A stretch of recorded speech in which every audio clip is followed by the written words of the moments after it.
Hey, this is Zero at ReviewZoneHD, and I'm bringing you a very long video. I'm first going to be doing a review for a game that I've been playing off and on for almost a full decade now with Final Fantasy XI Online. This is going to be the 360 version of the game that I'll be showing throughout the entire video. There is an NDA in effect for Final Fantasy XIV, A Realm Reborn, so I can't show gameplay for that one just yet, but I did get a chance to play it for several hours last weekend, and I will spend the end of this video discussing my thoughts on the Phase 3 beta. But to kick things off, let's go ahead and discuss the current state of Final Fantasy XI and where it's gone over the years. When 11 first released, it was much like the current state of Final Fantasy XIV's beta. You only had a few basic jobs to select between, and when 11 came out, you had your choice of White Mage, Red Mage, Black Mage, Warrior, Monk, and Thief. And over the course of several years and several expansions, that job list has expanded to a total of 22 jobs. And it's important to mention that you also get to attach a sub-job to your current main job. So the amount of mixing and matching to help shape your character's abilities, spells, and job traits is rather impressive and opens a door for a whole lot of weird combinations that somehow work in the right situations, such as my Blue Mage with a Beastmaster sub-job that I'm showing you here in this video. The awesome thing about having so many different jobs to choose between is the fact that no two are alike, and none of them feel like a cookie-cutter clone of another job. There's also a ridiculous amount of gear to select between, and you can swap your gear around from one specific set to the next with just a quick press of a macro, and that further helps expand your options with how to handle certain different types of combat situations. While most jobs are balanced, some have fallen a few steps back in terms of usefulness for in-game events. And understanding what type of job you want to play on compared to what job others will need is key to enjoying this game early on. If you spend a great deal of time leveling up your first job and it's one that doesn't fit very well in a party setting in today's in-game content, then you may very well end up disappointed with how things turn out. Since this title has been out for so long, pretty much all of the focus on the game has shifted to the in-game content, and this has changed the overall feel of the game in a few ways. For starters, the old school system of looking for a six-man group of players to make a traditional party and go leveling throughout the game's many areas has been replaced with a focus on burn parties and solo play. Unless you're playing with a close-knit group of friends, you're just not going to see the old traditional style of grabbing a balanced party and leveling your way through the game. And I'm sure there's a few people out there that may still do it for nostalgia, but it's definitely not the most effective way to get to the max level or to gain XP. Once you understand the process and get set up for the in-game areas, it's possible to level a job from 1 to 99 in just a few days. Also, this shift in focus on new game content has changed the outlook of the community itself, which is most apparent when browsing through the Final Fantasy forums on various different websites. You're either elite with all the best gear or you're not, and this can be very intimidating for any new or casual players. Final Fantasy has one of the best MMO communities in a sense that there's a lot of people that still play this game that are willing to help one another out, but when you're brand new and you don't know anyone, it can be a little tough getting your foot in the right door because you really won't be of much use to anyone for a very long time. So your first trip up to max level could end up very lonely if you don't already know some people on the game. In comparison to other MMOs that I've personally played, Final Fantasy XI stands out because of its difficulty and large focus on player skill, especially in solo situations. It takes a very sharp mind to stay focused when you're getting pummeled by enemies that could end your day pretty quickly, and there's a large gap between someone that has been playing the game for a long time and someone that's just starting out new to the game. Another thing that sets this game apart from other MMOs is the amount of content and variety that it offers. I've put several thousand hours into this game, and there are still areas on here that I've never seen and several areas that I may have only visited once or twice. One big change from when I played a few years ago and now is the ability to fast travel around almost anywhere that you need to go. Previously, you would need to teleport to one area, then chocobo to go to another, sometimes having to travel through multiple zones just to get to where you want to go. It wasn't uncommon to have to spend 10 or 15 minutes or even longer just traveling, and this has almost all been eliminated with the exception of having to go to a few rare end-of-the-earth types of areas. Also, with the elimination of the old way of leveling, you're not sitting around staring at a screen with your party flag up hoping for a vacancy to open up, so the time wasted has been cut down in a lot of those regards. While it has added a lot of tools to get you to max level as quickly as possible, it will still most likely take most new players several weeks the first go round. Another change made in the last couple years is the conversion of a lot of high-end gear to rare EX status, meaning that it cannot be resold.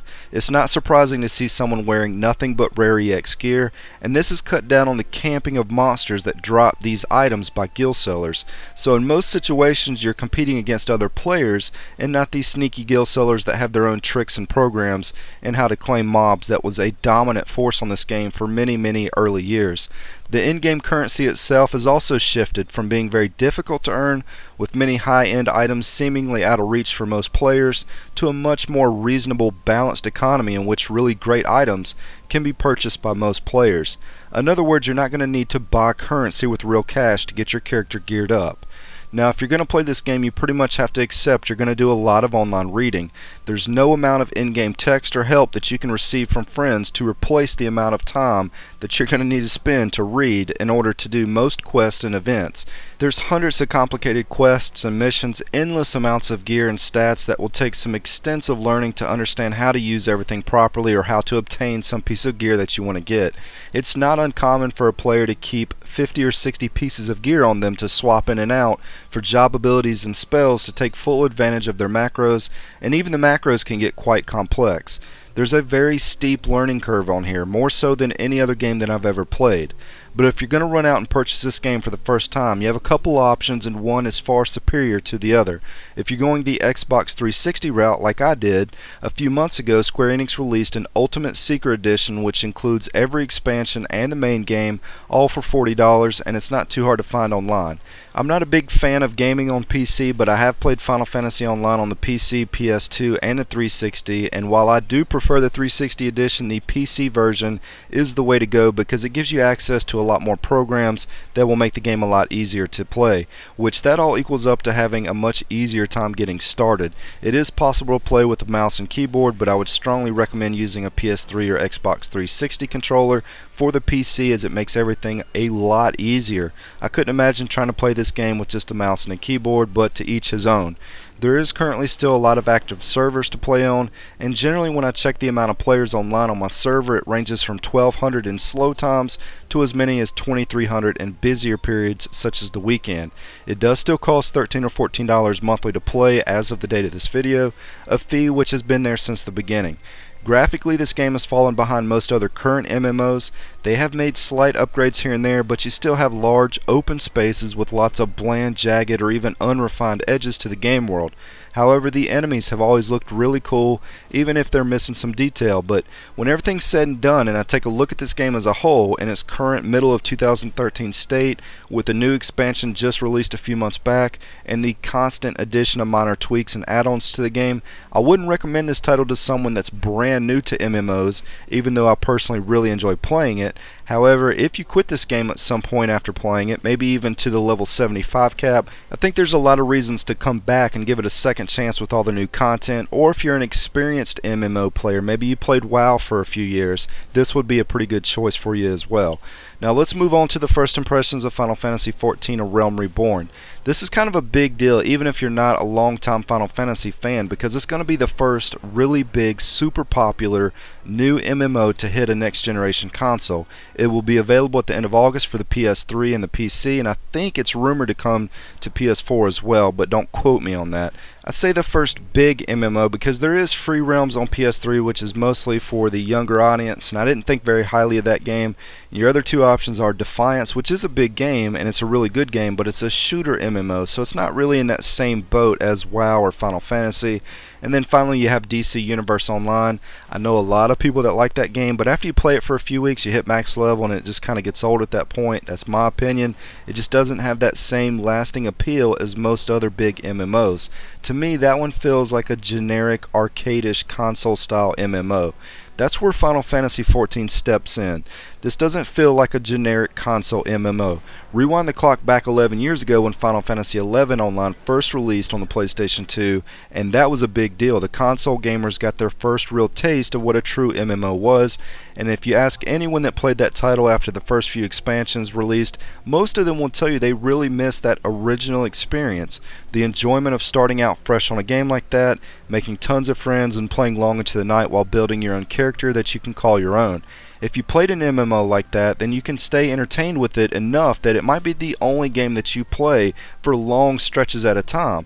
So while some may brush the game off simply because they don't want to pay $13 or $14 monthly for it, I'd strongly recommend not letting that sway you away from at least giving it a chance. Yes, there are other online MMOs that are free to play, but I've seen the type of support that Square Enix provides with their content, and other than maybe WoW and maybe another MMO that I've probably never heard of, you're just not going to get that type of ongoing love and support from most other companies.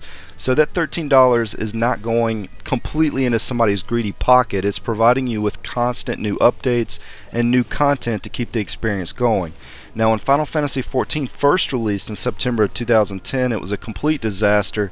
It got very poor reviews, and really the nail in the coffin was all the Final Fantasy XI longtime players that bought Final Fantasy XIV were so disappointed with it that they all came running back to Final Fantasy XI. It was so poorly received that they made it free to play for a very long time, and people still didn't want to play it. It was that bad. Think about that for a minute. You could play Final Fantasy XI, which at that point is pretty old and doesn't come close to comparing to 14 graphically, or you could play 14 for free, and people still chose to play Final Fantasy XI. That tells you that 11 was truly a great MMO, and that's not so easily replaced. But 14 couldn't have been much worse when it first released. Finally, Square Enix went back to the drawing board and decided it was worth fixing because of the massive amount of people that are still playing Final Fantasy XI, so they shut down the 14 servers. They talked a little bit to the long-time hardcore Final Fantasy XI players, and they tried to figure out exactly what went wrong. And that's kind of where we are today, a completely new, revamped version of 14. And with this new relaunch, it carries over the original game's settings, lore, and intended story, but incorporates a new client, new graphics engine, new server and data structures, a new revamped interface, redesigned maps, more gameplay variations, and additional story content. Long story short, there wasn't just a simple let's fix a couple things and shovel it back out there. From everyone that I've talked to that's played the original Final Fantasy XIV when it first released compared to the new Realm Reborn, they've all said this feels like a completely different game, and it's way better than the original launch. So if you are one of the few people listening to this that played the original 14 game, you're still going to want to check out a Realm Reborn. So as a longtime player myself, I finally got the opportunity to check this game out this last weekend. To cut straight to the chase, I'm overly impressed with Final Fantasy XIV A Realm Reborn as an MMO. I think it's going to do tremendously well when it releases. From what I've seen in the beta, I believe it will get good reviews. And from the people that I've talked to that haven't played a lot of previous MMOs in the past, they're absolutely in love with this game so far. So do I think this is a good game? Yes, I do. However, and this is a big however, from what I've seen so far in my first few hours of playing, and as a longtime player of Final Fantasy XI, I'm personally just not completely sold on Final Fantasy XIV being a good replacement for those that really enjoy 11. The combat seems a bit watered down and simplified. The HUD system, which can be highly customized, seemed just a little bit clunky to me. That could all get cleaned up once I start messing with the options and once the new versions of the beta start rolling out, but it does feel like a PC MMO running on a console. That's not to say the controls were bad. In fact, quite the contrary. The controls felt really good, but the general layout and how combat works, it just didn't have that same punch or that same impact that Final Fantasy XI has. Graphically, the game looks phenomenal. I mean, for an MMO, it's going to blow people away graphically. The soundtrack's also top-notch. So far, I'm not overly impressed with the starting jobs that are available on the beta, but I'm sure it won't be long before this gets expanded upon either before the game releases or in an update or in an expansion. From playing the first few hours, it appears as if the content has shifted more towards solo play and running quests, opposed to actually grouping up with others and doing the traditional partying for XP. But again, this was the early stages and early levels, so it's hard to judge exactly what it's going to look like towards the later stages of the game. But from everything I saw, it looks like it's leaning towards running quests for the bulk of your XP. One thing I did like about it is the map system's much easier to use by far compared to Final Fantasy XI. You can easily run around with the map up and open, and everything is marked on your map, so that could eliminate needing to study a Final Fantasy wiki like you're about to take a test in college. I haven't fully made up my mind on if I want to quit Final Fantasy XI in favor of switching over to 14 just yet. I think 14 has a tremendous amount of potential, and it very well could be one of, if not the best MMO on the market once it gets some updates and expansions under its belt. I think the difficulty and emphasis on player skill is still a big question mark, so I'm going to take it out for another spin this coming up weekend, and hopefully some more weekends after that, and see how it goes. When my Mage Conjurer character was level 5, I did a little testing myself on fighting a mob that was level 14, and I basically kited it around a rock and just kept casting on it, but my character's MP refresh was so high that I never was in danger of running out of MP, even at level 5, and it took me a few minutes, but I managed to kill a mob that was 9 levels higher than me, and I was able to do that a few more times, so I'm not really sure what to think about that just yet. I'm also not exactly sure what I can or can't say or shouldn't say about the beta just yet, because they are still making a lot of changes and a lot of improvements to it, but those were my first thoughts when I first got on there and played it this last weekend. Now finally, for my subscribers wanting to know what's next on this channel, I will be reviewing Deadpool next week, so stay tuned for that. This is Zero at ReviewZoneHD, and thanks for stopping by.